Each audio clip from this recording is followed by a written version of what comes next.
All right, I'm Richard Heathen with Liberty Machine News, and I'm joined once again by the dollar vigilante, Jeff Berwick, a titan for liberty. How are you doing, Jeff? I'm doing okay, Richard. How are you? I am doing fantastic. Well, recently, you made out a pretty big announcement. Care to share with us what that announcement was?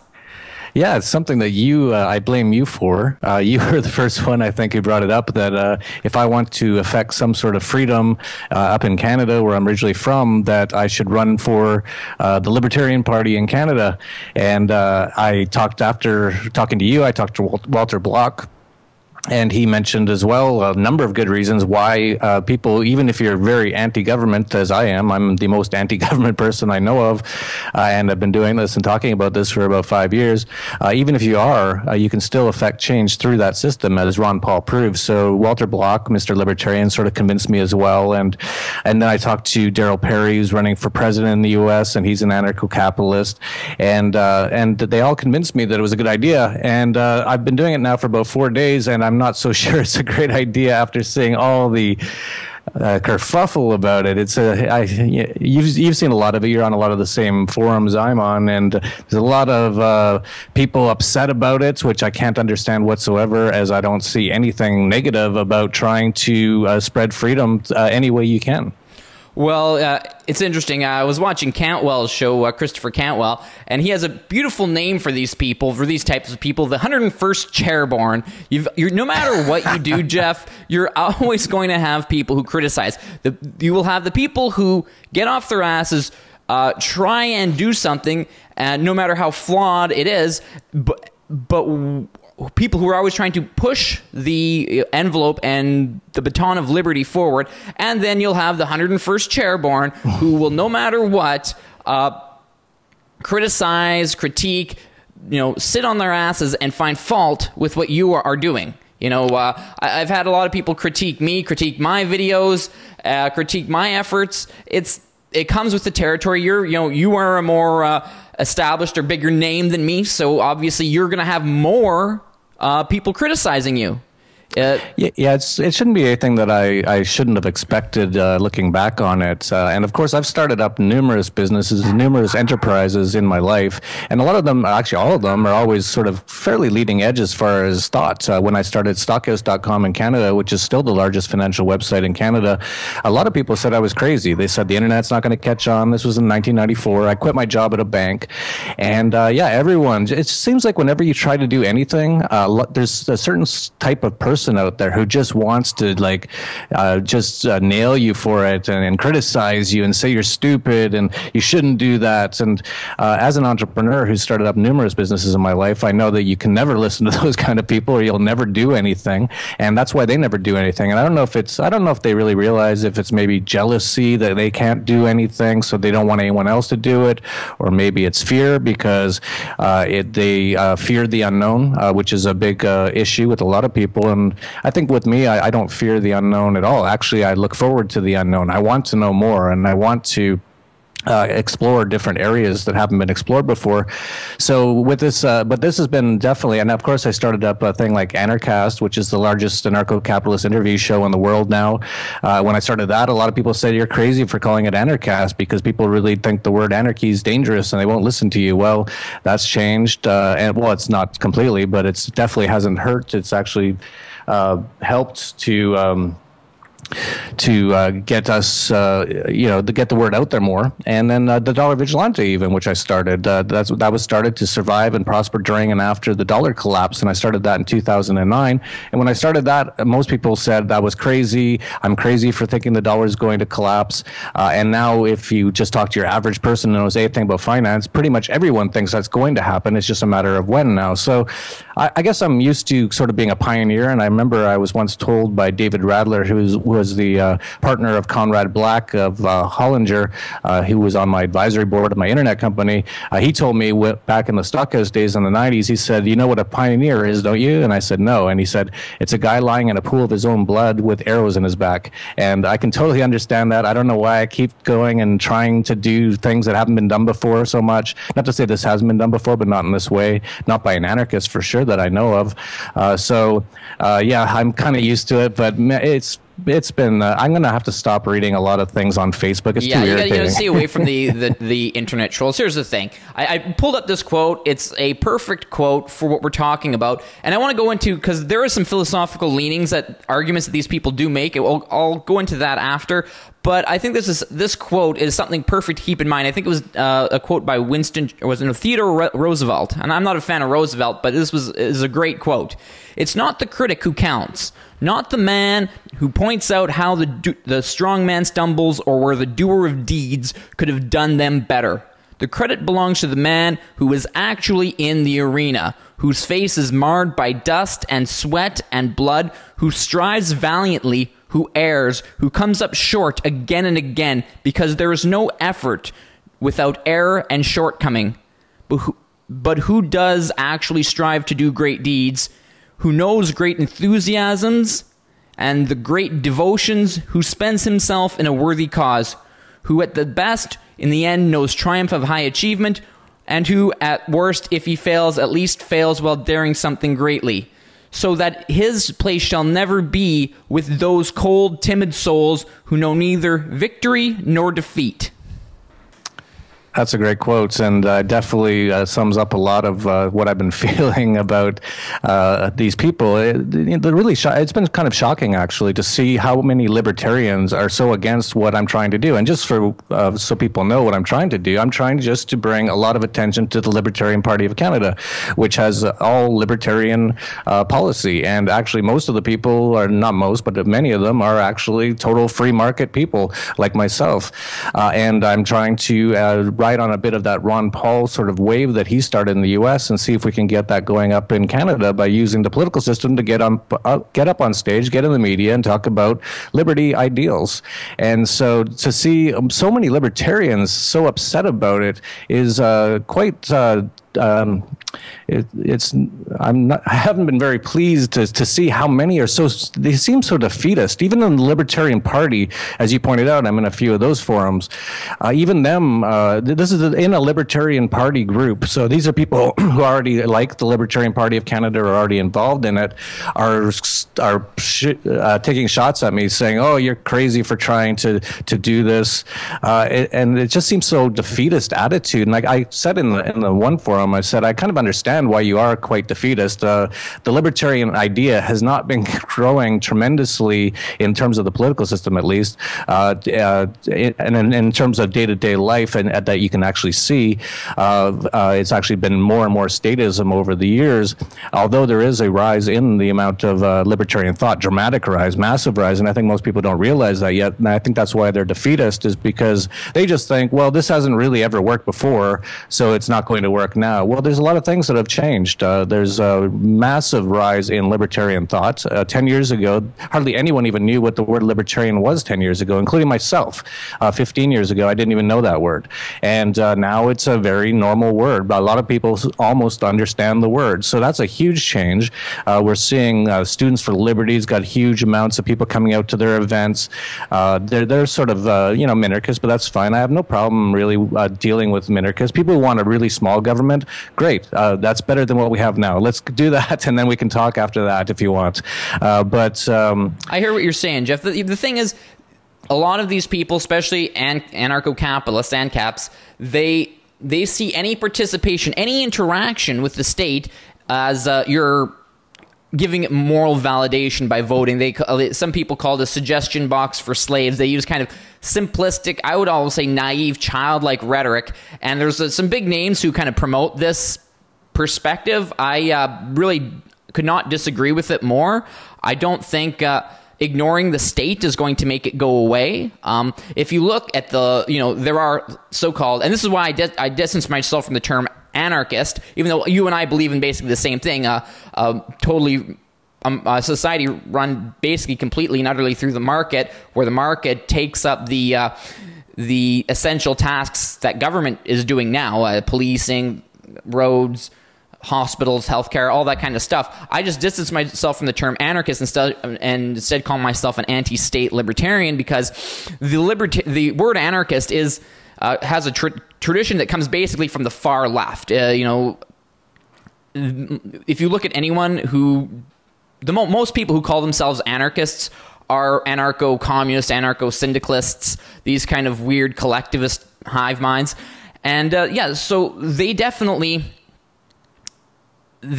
are the reason I don't associate with that term. But a lot of people who are ANCAPs who do associate with that term, they see this, it's a very simplistic thing. And my point that I kind of deviated from was, if you look at the left, they're having a really a lot of success. They win battle after battle. They took our home province of the far left socialists, the closet commies. They took our home province of Alberta, so through the political system. And I think the political system it's just another avenue to kind of spread ideas in, right? Because it's a soapbox. When you want to spread ideas, that's the people look to that soapbox, that stage, as a place where the big ideas come from. When you stand on that stage, you instantly get more legitimacy. I've heard numerous people talk about, Tim Moen included, and Cantwell. He ran for office, I think, somewhere in the States, and numerous people have said that when they found themselves on the political platform, that all of a sudden people are take their message more seriously. And that's just because the imagined legitimacy that the state has. But I don't think that ignoring the state and pretending it doesn't exist is going to make it go away. Like, I think we're going to have to interact with it. Yeah, well, it's been proven it doesn't work. There's been no case of history that people, a small minority of the people, is who libertarians are, have just ignored the state and it's gotten better. It's never happened. It's not even possible if you look at the way it's all structured. Even if no one votes, there's still going to be a government. This actually happened in a few places in the world. There was actually a few votes. I didn't know about them until recently. That for whatever, there was a few reasons. One was during some sort of natural disaster or something, that they had to move the vote to another town and no one wanted to go over there, so no one voted. There was still a government. So ignoring something, there's a saying, I forget who said it, it might have been Ayn Rand, said something along the lines of, you can ignore politics, but politics isn't going to ignore you, and that's totally the case. You live there in Canada, you still have all these statist contraptions all around you. You have the extortion racket of the Revenue Canada coming after you. You don't like it and you don't want them, but that doesn't mean they're going away. So I look at evidence, and I think the evidence shows so far, and this is still like an experiment really, that based on what Ron Paul did, that you can affect massive change in the ideas and minds of people through the political system. And it's amazing to me how a few people have really said, the people that you mentioned that say, to even get involved with the state is giving it legitimacy, and they say, well, you're not going to be able to change anything. And I think that's false. I think you look at Ron Paul, he created more libertarians than I think anyone alive today. I think it's probably in the millions. And for them to say that you can't change anything through the system is ludicrous, because it's already been proven. Well, the thing is, they will say the arguments against political action are as such. That the state is set up so profoundly that it's got such an infrastructure that voting one person in power isn't going to do. Say if the Libertarian Party got elected a majority, but for some reason, like because of some political fluke, but was not able. But got into power before we were able to change the hearts and minds of people, yeah, we wouldn't be able to do a lot, because say if we want to privatize the post office or, sell, whatever, right? The unions, the public sector workers, the far left, all these political factions would rise up against us and make us look like the devil.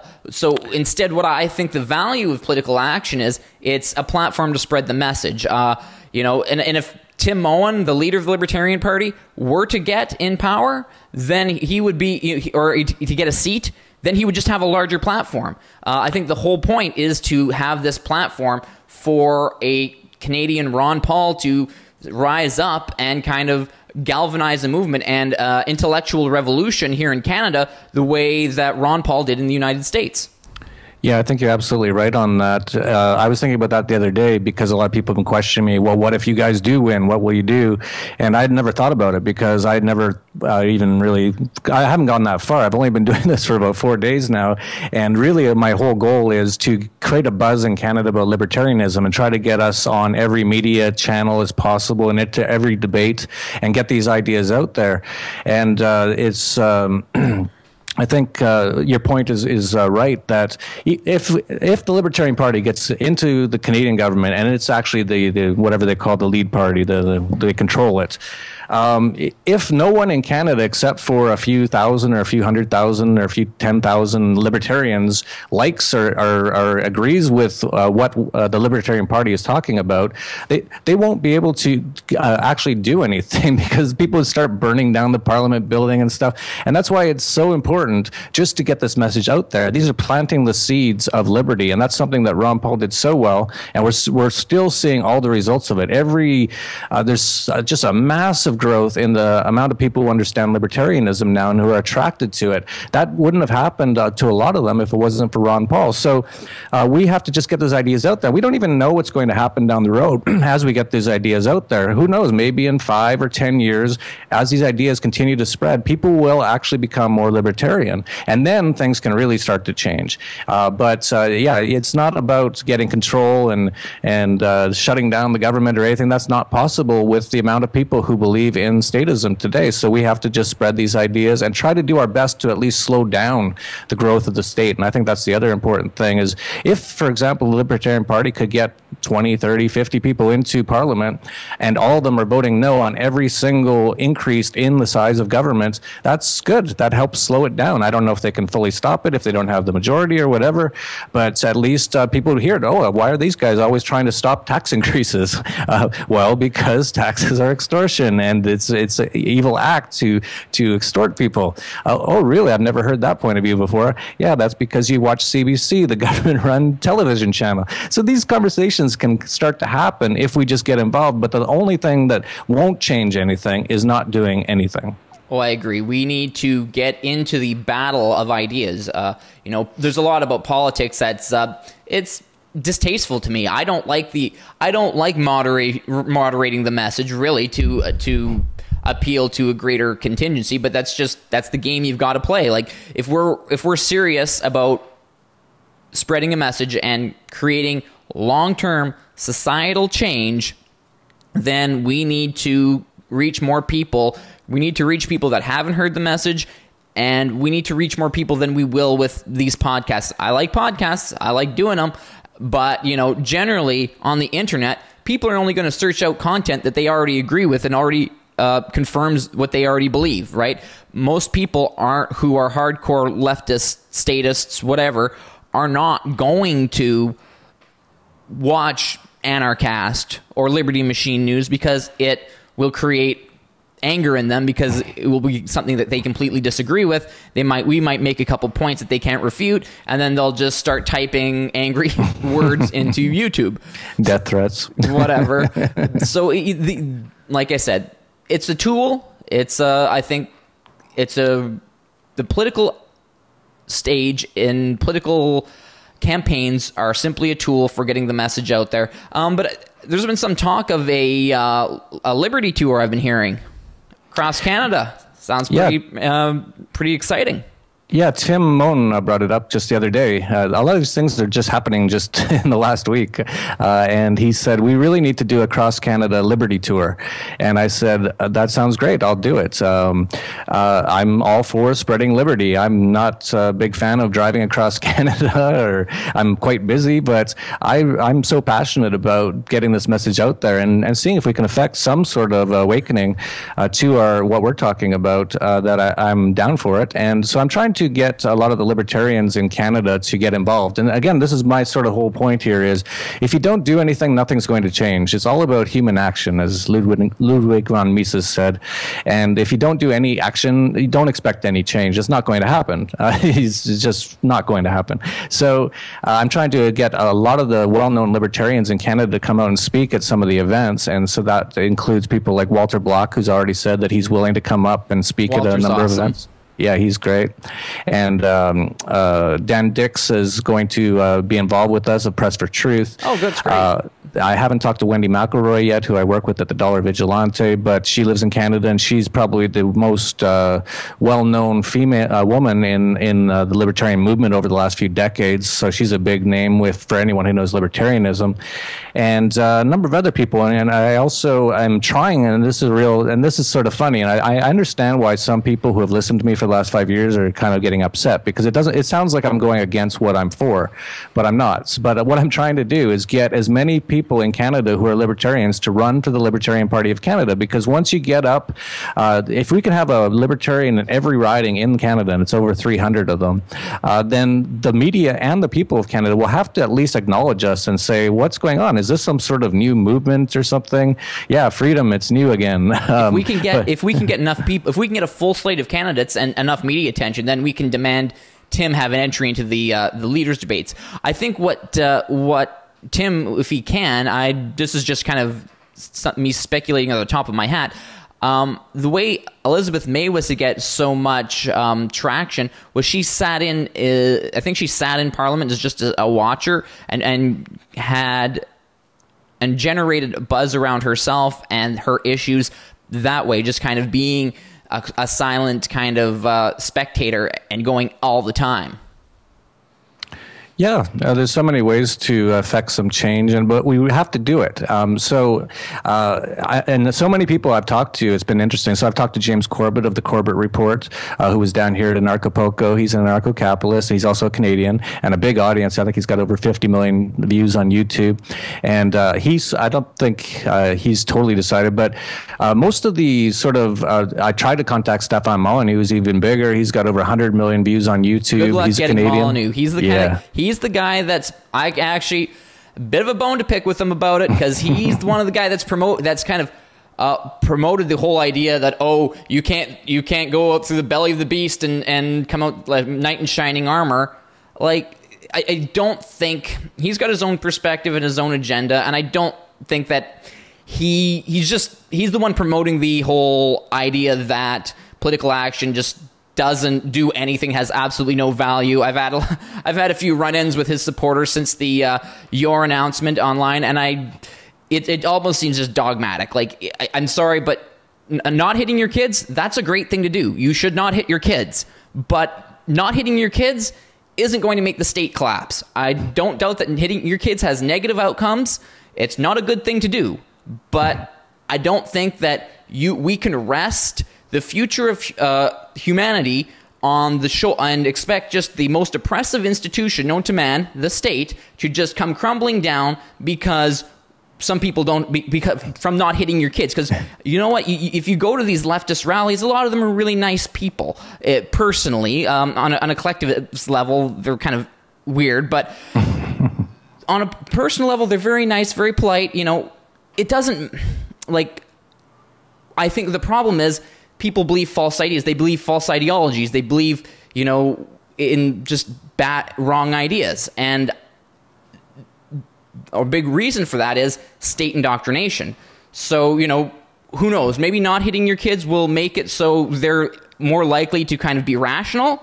But at the same time, I don't think we've got enough time to wait for several generations of children to grow up to end the state. I think, like, right now, the way the course is heading, the way that society is going, these people, like, some countries are banning homeschool. They're getting more and more involved in the home life of children. Like, for instance, I showed you in my film, there was the story of the school teachers calling the cops on people because they drew a picture of a gun, and they said their role was co-parents. So the state is becoming incrementally more and more involved in the home lives of people, of children, of families. So I think we really, really need right now to push back against the authoritarian tendencies growing here in what was once a much freer society. Yeah, I think the point about Stefan Molyneux is interesting. Stefan has been probably one of the biggest people on the internet who has expanded the amount of people who understand liberty and freedom and anarchism. And so I really respect him for that. But he's also, his audience, he's got a big audience, and he's very good at what he does, and that's why he does have a big audience. He's an excellent speaker. He's an excellent speaker, and so a lot of people get really, like, they watch him and they think whatever he says is how it is, no matter what. We can't even think any other different. It's almost like they have a certain percentage of his followers that are really kind of almost creepy in that they almost consider him like an idol or something. Not to whatever, not to denigrate them. There's a cult of personality around any prominent figure. Right, but my point is, though, like, I'm not saying that's terrible or whatever. No, what my point is that I think Stefan Molyneux had a video once, and he essentially said, "Don't vote; it's immoral." And so I think that's where a lot of the people who are really ragging on me right now are coming from, because they watched that video a few years ago, and so they figure, well, the debate's over. Stefan Molyneux said, "Voting's immoral," so no one. I'm not even saying to vote. I'm saying get involved in the system. Run for the Libertarian Party in Canada. That would be huge if they can get Tim Moan into the debates. That would be a watershed moment in Canadian libertarianism. It'd be just as big as Ron Paul in the U.S. Being on the presidential debates. That's where you can get the biggest audience to actually listen to what you have to say, and you will wake up some people. So I think those people who are saying, that this is crazy that I'm even getting involved, I think that they are, like you said, a bit too dogmatic. And I think it's sad because you can do both things. You can not hit your kids, which I highly recommend, and you can also get involved and go out and speak at events and go across the country and try to get people to vote for the Libertarian Party of Canada and just to, get this sort of thing going. You can do everything, and I don't understand why some people are so think you can only do one thing and you can never do another. It's crazy. Well, like you said, Stefan, he did these videos, and he just see. I think what we really need to hammer home to anarcho-capitalists, voluntarists, people of that ilk, is that this campaign is to spread ideas. Like most of us know that getting elected, it's a long shot, and even if we got a majority, our hands would be tied with what little we could do. The biggest thing we need to focus on is showing people that this is an effective way to spread the message of liberty. We're trying to grow our social movement. Libertarianism is a social movement, and we need it to grow and expand. And we can do that through a well-organized political campaign based around a leader of principles. I helped convince Tim to get politically active, because I did a video back in 2012 calling for Canada's Ron Paul, and since then I've been looking for a figure that we can kind of have up as Canada's Ron Paul. And I searched around, I talked to a few people here and there, tried to talk to them, but it was finally when I met Tim, and then I had one day when I was talking to him, it was like, I had an aha moment, like a little light bulb went over my head, and like, yes, Tim. So Tim was actually quite, because Tim's a big fan of Stefan. Tim loves Molyneux, so he was actually very skeptical. I had to hit at Tim for a long time to convince him that, you know what, Ron Paul did a lot of good with his campaign, and I think that you are the man who can probably bring libertarianism to Canada, because you know how to articulate it in a way that is non-threatening to your average person, your average Canadian. Yeah, it's really interesting that I think there's someone said once that if you're going to have a government, if you're going to have a president, pick the person who doesn't want to do it the most. And I think that's the entire Libertarian Party. I don't think any of us who are actually doing this really want to do it. We don't, like you said with Tim. Different things. We've all got stuff to do. You're a busy man. I've got things I want to do. I work full time. I've got films to make. I've got stuff to do. This is not. You're right. This is kind of a begrudging kind of thing that a lot of us are taking on, but we do it because we see that this is an efficient way to spread a message. Yeah, and if you look at the other parties, they really want to win. They want to do this. They love the government and getting into the government and changing everything and controlling people and being over people. I don't know anyone in the Libertarian Party who wants to do any of that. So we want to just slow it down or stop it as much as we can is essentially, from what I can tell, what everyone wants to do. And I have no problem with that. I think any movement in a direction towards more freedom that's done non-violently is incredibly good. And to not do anything, as we pointed out earlier, is just to let them continue to have more and more state. And it's getting, as you pointed out, wild and crazy out there, the amount of state in people's lives. I think the UK prime murderer said the other day that we've been way too lenient over the last few years. We've sort of been leaving people alone. And this is, London with, I think, 3 CCTV cameras for every person or something along those lines. And he said, I think we have to, and now that he's gotten reelected, he said, I think we have to really start cracking down on people. Even if they're not breaking the law, we have to start making them do what we want. It's like, whoa, that's crazy. If I lived in England, I'd be leaving. And Canada's not far behind. No, Canada's really not far behind. England is basically a socialist state. Like, it's straight up socialist. And that's the reason it's failing. My wife's from London. Half the people there are on benefits or welfare. They call it benefits there, but it's basically welfare. But I want to get back to, like, the people who are talking and discouraging. Because here's what I think. A lot of ANCAPs will be like, the state is bad. State is bad. State is bad. I'm like, okay.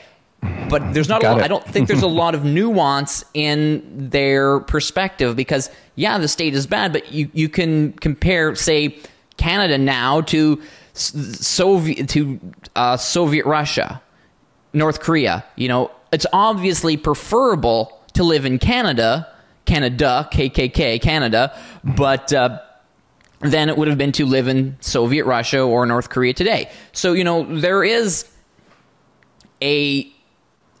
like I said, not all states are created equal. So I think just kind of that illustrates the kind of black and white thinking of a lot of people.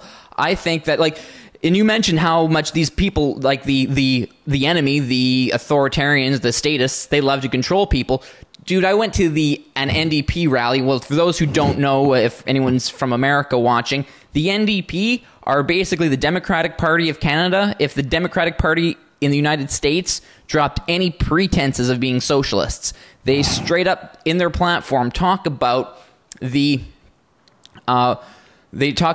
principles of what they call democratic socialism. So they're straight up, and it's really creepy. Like, they were like so much energy. It was like being at a freaking Hitler rally, man. They're like yelling, "The next prime minister, Tom Mulcair," and it's just so creepy. It just gave me the heebie-jeebies.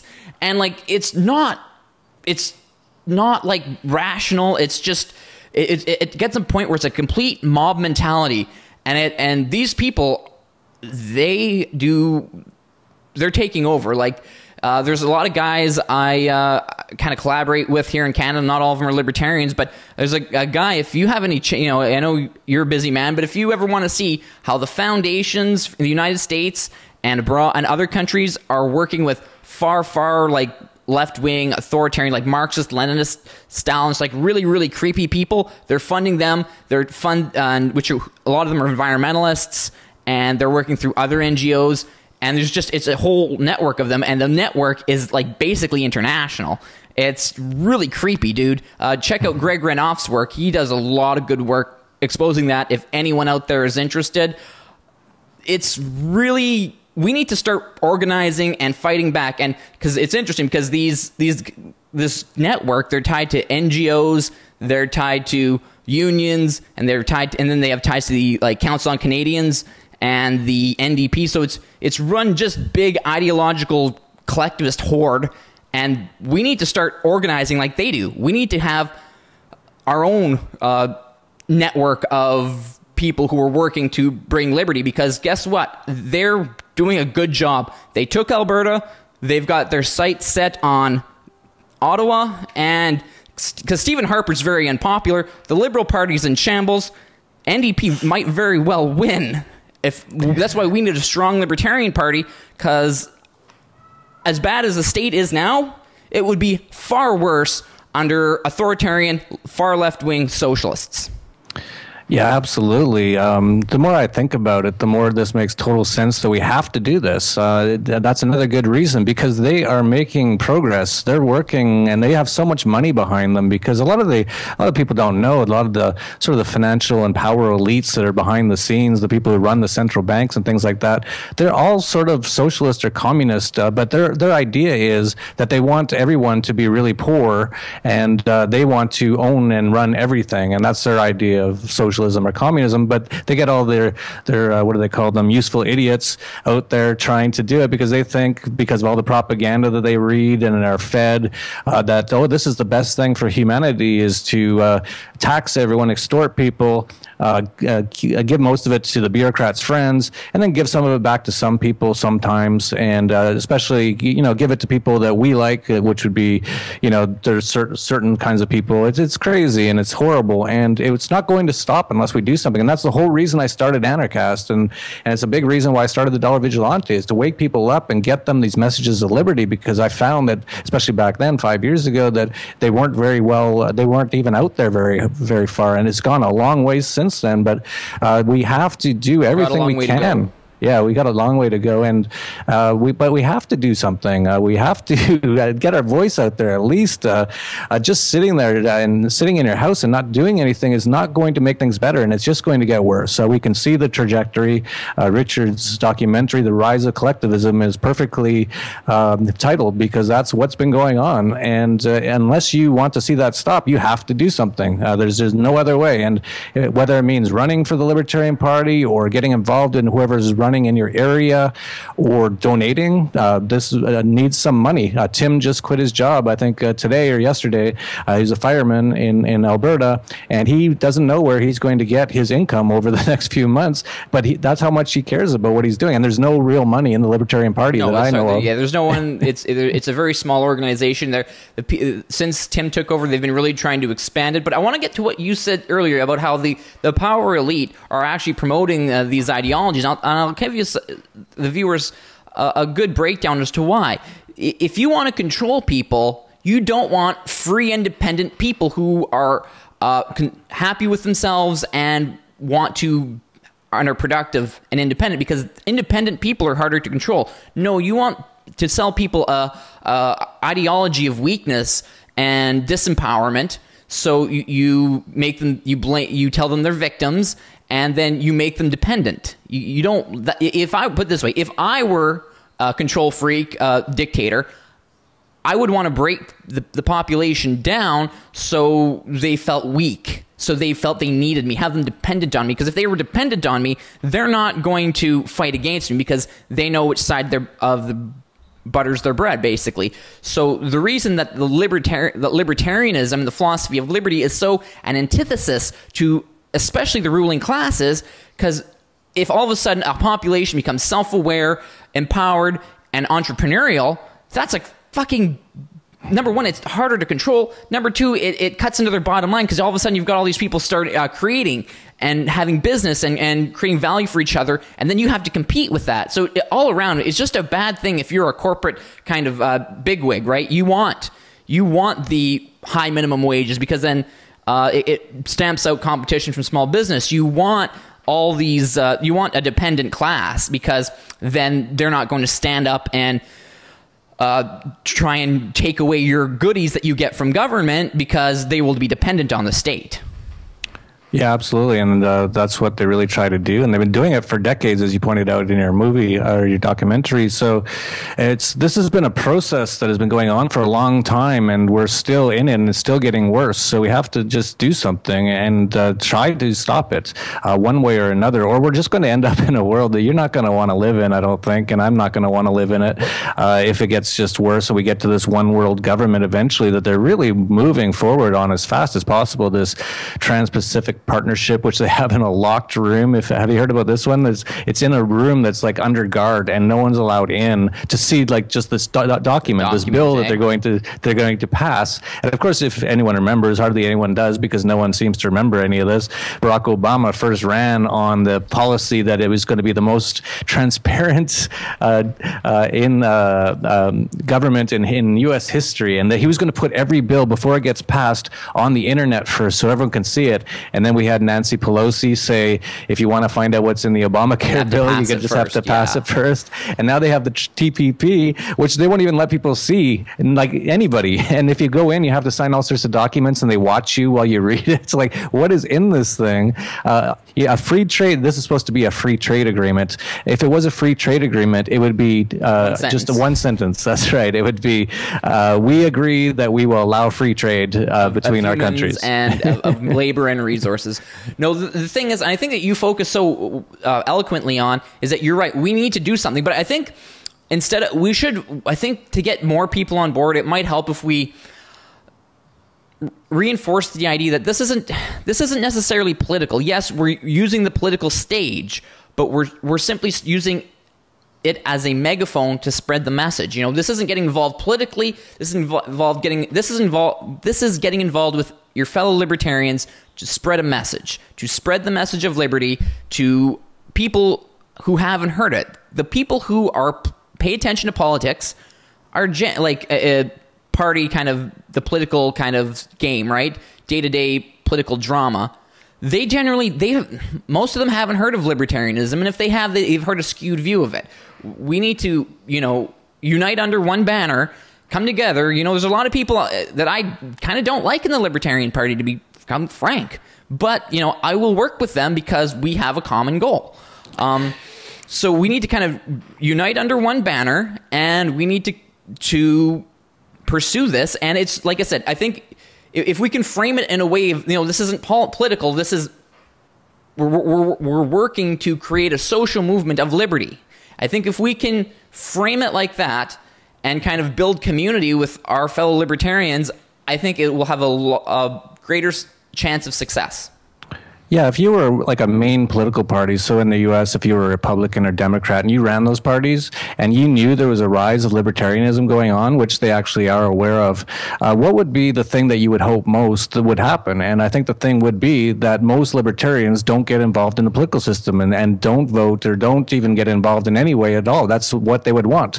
So you think about it that way. Do you want to do exactly what they want you to do? Because that's of course what they would want. And if we get involved, imagine, I had this sort of dream, I wrote about this on the Dollar Vigilante. I said, I have this sort of dream that, in a few years in the parliaments, you turn on the Canadian version of C-SPAN and there's the debate, and on one side is, or all around the parliament is Stefan Molyneux and James Corbett and you, Richard, and Tim Moan and Dan Dix and myself and Wendy McElroy, and we're all saying very anti-state things inside the parliament. That would be beautiful. That would be awesome. And it's actually totally possible. You just have to do it. And I just want to sort of end with one quote that someone just put on my Facebook wall that I thought was really good, that totally ties into this, from Plato. Plato apparently said, the price of apathy towards public affairs is to be ruled by evil men. And that's exactly what we have now. So if you want to change things, you have to actually change what you do by just continuing along with what you've been doing. If it's not improving things or not spreading the freedom that you'd like to see in the world, you have to make a change. And that's all I've done here. And despite having quite a few people attacking me, it's not going to stop me. I feel passionate about this. I feel like it's the right thing for me to do at this moment in time. I've been looking for more ways to get the freedom message out, and I think this has the potential to really take off as well. We've at the same time, I'd want to say we have had some attackers, but we've had a ton of support as well, a lot of support. I've had people messaging me from all around the world who want to get involved and help. So it's going to be interesting, and it's going to be an interesting summer this summer, especially if we do the Liberty Tour, and if we can get Tim into the Prime Minister debates, that changes everything, and then we just go from there and work harder and get more people to wake up to the ideas of freedom. All right, well, that sounds great. And I just want to add to that, by using the political stage as a megaphone to spread the message, we help normalize it. We help, because right now libertarian ideas are seen as very radical. But that stage lends legitimacy to lends legitimacy in the eyes of people who hear it, to the people speaking it. So by using that stage, it lends us legitimacy in the eyes of a huge amount of people. I don't agree with that, but that's their perception. I think it really would, and this is hard for me because I'm a hardcore purist. I'm a kind of I don't like to water down. I don't like to compromise, but one has to come to an understanding is what we're doing. What are we doing? We're selling a message, so we have to play to our market. We have to be entrepreneurs, and we have to bend or not. We have to frame the message in a way that will be palatable to the people, to our potential customers. And I really think that's what politics, running in a political campaign, helps to do. Yeah, I was asked by one person. I thought that was a good question because he brought up Rand Paul. And a lot of people say Rand Paul is a true libertarian, but he's actually lying about what he says he believes in to get enough people to vote for him, which is what politics is generally all about. And so it's quite normal to see that. And so a person asked me, and they said, well, I actually go against the things that I say I stand for and actually say I'm for things that I'm not, essentially lying as a politician. And I said, no, I will never, ever do that. I can't do that. And even if it hurts the chances of the Libertarian Party getting in, I will not bend that one principle that I have, that I don't do that. If I say something, I mean it. And but at the same time, you have to learn different ways to talk to different people. So if I were, by some stroke of amazing luck, invited to some liberal convention or something to speak, I would put things in words that they understand more, and I wouldn't use anarchy every second word because they think that's bomb throwing. So you would I'm not talk going to to them say in that. the language they understand, right? That's right. You would frame your arguments in a way that would make it more likely that they would take your argument seriously. And, right, and I wouldn't. If I was speaking to liberals, I wouldn't be bringing up that I'm for complete no gun laws whatsoever, so that anyone can own a gun, because they don't like that kind of stuff. So I'd focus on the things that they like. If they ask me about it, they say, "Hey, do you think there should be laws for people? Should the government have to give you permission to have a gun?" I'd be like, "No," but if I have a chance to talk about things to them, I would talk about the things that the libertarians agree with them on, which is a lot of socially liberal issues, right? Right. Social rights but actual rights and not creating laws to do things. But we agree in general on legalization of drugs. Many liberals, I think they're on board with that. We agree with that. Actually, decriminalization. So focus on what you have in common. Pose the words in ways that they will understand. So use words and a style that they will understand. So if I go to speak at a CEO meeting or something to talk about libertarianism, I'll wear a suit.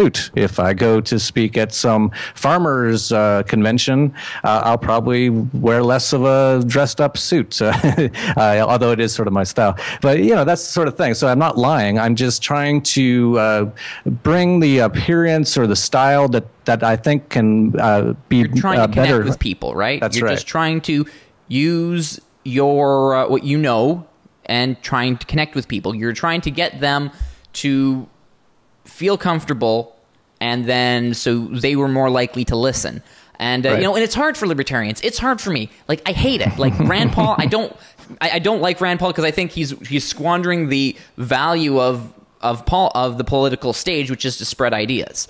But that's just me. But yeah, it's hard. It's hard to kind of, because we all want to be stubborn. We're like, no, I know this is right. Screw you, motherfuckers. I'm right. And it's, I'm like that too. But it's, sometimes you kind of just have to bite the bullet and try and talk to people in language they understand. There are times to kind of, be kind of that aggressive kind of guy and be like, flip someone the bird and tell them you're wrong, you're an asshole, whatever. Your ideas are shit.